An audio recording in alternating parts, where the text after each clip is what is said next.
আমাদের ম্যাও বাবু দেখো দূরবীন দিয়ে মুরগি দেখছে। মুরগিটাকে ধরার অপেক্ষায় ছিল, এবার চুরি করে নিয়ে দেখো ছুটছে কিভাবে। এবার ছুরিটাকে ধার করে নিয়ে পাতা কেটে মুরগিটাকে এবার কেটে ছাল ছাড়িয়ে মশলা মাখিয়ে নিল, এবার পাতা দিয়ে জড়িয়ে নিল, এবার ওপরে কাদার প্রলেপ দিয়ে ওকে আগুনে পুড়িয়ে নিল। এবার কিছু অন্য খাবার রেডি করে নিল। খাবার রেডি। এবার আগুনের সামনে বসে আরাম করে লেগ পিস খাচ্ছে। ঠিক তার পরের দিন আবার একটা মুরগি ধরে নিল ম্যাও। এইবার ছুটে পালাচ্ছে, পিছনে মুরগির মালিক ছুটলো।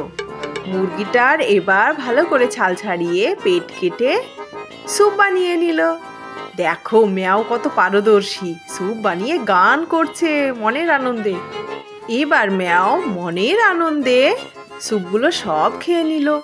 ভিডিওটি ভালো লাগলে অবশ্যই চ্যানেলটিকে লাইক, শেয়ার এবং সাবস্ক্রাইব করে দিয়ে আমাদের পাশে থাকবে। আজকের মতো টাটা, বাই বাই।